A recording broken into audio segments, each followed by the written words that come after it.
I talk to you about the 32-hour work week? It seems like Fox Business. Yeah. It seems like Democrats want businesses to be taxed more, pay their workers. Really? Is that what you think? pay their workers. Excuse me. I didn't get to ask a question. Okay, thank you. Senator, you want to hold it? Okay. We held a hearing on a 32-hour work week because what we have seen is that over the last 50 years, despite a huge increase in worker productivity, almost all of the new wealth has gone to the top 1%, while 60% of the people are living paycheck to paycheck. Many of our people are exhausted. We work the longest hours of any people in the industrialized world. I think it's time for a shortened work week. Could I ask you a question about that?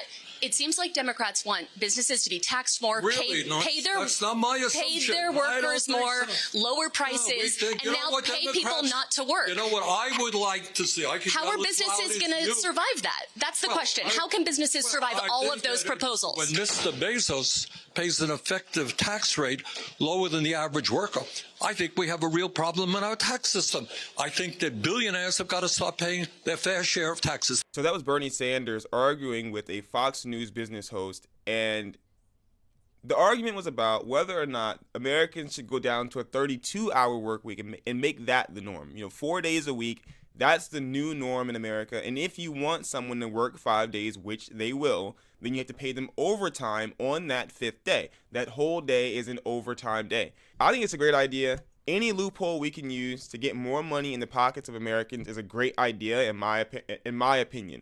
Now, Bernie did get a little heated in the conversation, which was unusual to see. We're used to seeing him get heated, but never really to this level. At least I haven't seen it.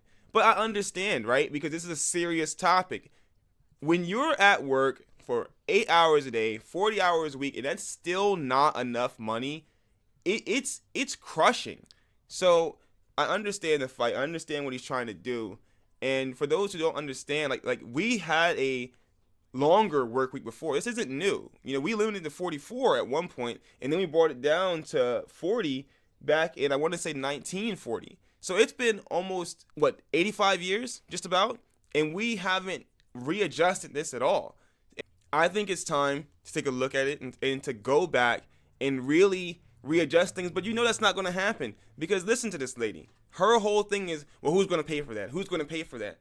Well, the Pentagon just lost $6 billion. How about we start looking into these different things where the money that we already have on hand that we're just throwing away? We're sending money overseas. How about we stop sending money overseas and just use that money here? I'm sure if we did that, this could be solved. But that's not what they want. That's not her job. Her job is to tell you that, yes, work longer. No, there's no solution. There will never be a solution. Things are the best way, the way they are right now. That's her job. Her job is to try to convince you that things can never change. There is no other answer, and this is the only way.